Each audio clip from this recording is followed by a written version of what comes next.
টেস্টের প্রথম দিনে ৩৫ ওভারে ১০৭ রান তুলেছিল বাংলাদেশ। ২ দিন নষ্ট হওয়ার পর চতুর্থ দিনে ব্যাট করতে নেমে ২৩৩ রানে শেষ হয়ে যায় বাংলাদেশের ইনিংস।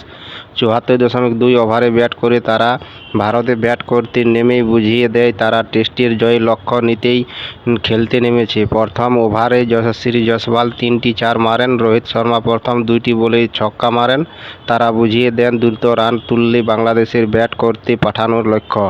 শুধু রোহিত বা জয়সওয়াল নয়, ভারতের সব ব্যাটারই এই লক্ষ্য নিয়েই ব্যাট করতে শুরু করেন। মনে করিয়ে দিল ভারত। বাংলাদেশের বোলাররা বুঝতেই পারছিল না ভারতের রান আটকাবেন কীভাবে। ভারতের প্রথম ৬ জনের ব্যাটার মধ্যে ৫ জনের স্ট্রাইক রেট ছিল ১০০-এর বেশি।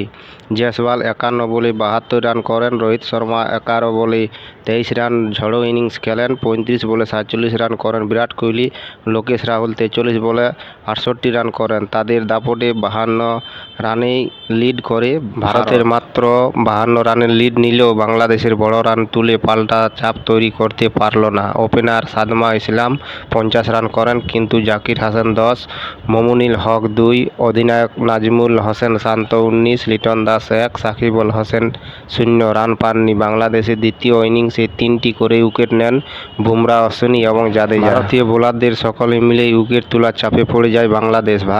ভারতের সামনে ৯৫ রানের লক্ষ্য রাখে তারা। পঞ্চম দিনে ২টি সেশনে খেলা শেষ হয়ে যায়। ভারতীয় দল ৯৫ রান করতে নেমে মাত্র ১৭.২ ওভারেই ইনিংস শেষ করে দেন। রোহিত শর্মা ৮, শুভমন গিল ৬, বেশি রান করতে পারেনি, কিন্তু যশস্বী জয়সওয়াল ৫১ এবং বিরাট কোহলি ২৯ মিলিয়ে ভারতকে জয়ের দড়িগোড়ায় পৌঁছে দেন। যশস্বী জয়সওয়াল আউট হলেও বিরাট কোহলি অপরাজিত থেকে যান।